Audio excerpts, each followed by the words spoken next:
నమస్కారం. అనంత భక్తి సనాతన ధర్మ ఛానల్ కి స్వాగతం. ఓం శ్రీ గణేశాయ నమః. ఓం శ్రీ సరస్వతే నమః. ఓం శ్రీ గురుభ్యో నమః. పాశురాల సాంప్రదాయం. భారతదేశంలో ధనుర్మాసంలో పెళ్లి కాని పడుచులు తమకు మంచి భర్తను ప్రసాదించమని లక్ష్మీదేవిని వేడుకుంటూ పాటలు పాడే ఒక సాంప్రదాయం ఉంది. దానిని భగవద్గుణావగాహన వ్రతం అంటారు. ఆ కోవకు చెందినదే తిరుప్పావై వ్రతం. ద్వాపర యుగంలో శ్రీకృష్ణుని భర్తగా కోరుకుంటూ గోపికా స్త్రీలు ఇదే వ్రతాన్ని ఆచరించారన్నది ఆండాళ్ నమ్మిక. శ్రీ వైష్ణవులు ఏడాది పొడుగునా ప్రతిదినం తమ ఇళ్లలో, దేవాలయాల్లో విధిగా ఈ పాశురాలను పఠిస్తారు. కానీ ధనుర్మాసంలో పాడే ఈ పాటలకు ఒక ప్రత్యేకత ఉంటుంది. ఒక్కొక్క పాశురం ఒక్కొక్క రోజు గానం చేయబడుతుంది. తిరుప్పావై ధనుర్మాసంలో శ్రీ వైష్ణవులు ఆచరించవలసిన కొన్ని వైష్ణవ ధర్మ నియమాలను నిర్దేశిస్తుంది. దేశమంతటా శ్రీ వైష్ణవులు భగవత్ కృప, శాంతి సౌఖ్యాలను కోరుకుంటూ వీటిని గానం చేస్తారు. ఆండాళ్ తన చెల్లెలతో కలిసి శ్రీకృష్ణుడిని భర్తగా పొందడానికై తిరుప్పావైని గానం చేస్తూ 30 రోజులు కఠిన వ్రతం ఆచరిస్తుంది.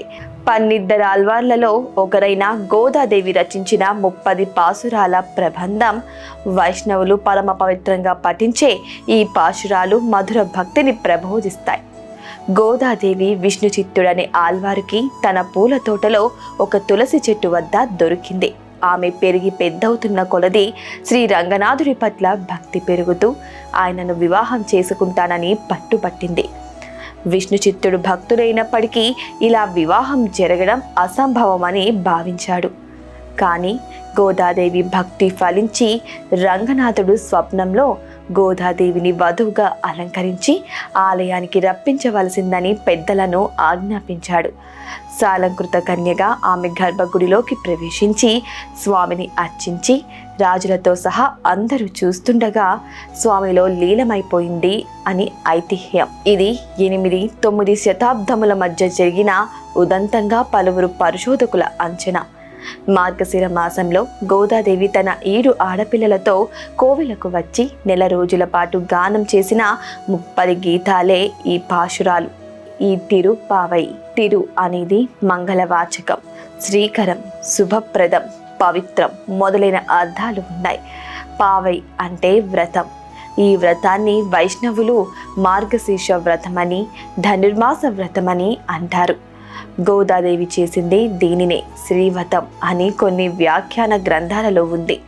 తెలుగులోనూ ఈ పాశురాలకు చాలా అనువాదాలు వచ్చాయి.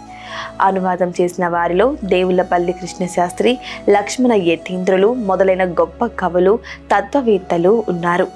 గొప్ప వైష్ణవ సాహిత్యం అనే గాని తమిళంలో సాహిత్య విలువ దృష్ట్యా సైతం తిరుప్పావై గొప్ప రచన. ఆండాళ్ తిరువడిగలే శరణం. సర్వే జనా సుఖినో భవంతు. వృక్షో రక్షతి రక్షితః. వృక్షాన్ని రక్షించండి, వృక్షం మిమ్మల్ని తిరిగి రక్షిస్తుంది. ఇలాంటి మరిన్ని వీడియోస్ కోసం చూస్తూనే ఉండండి మా అనంత భక్తి సనాతన ధర్మ ఛానల్ని.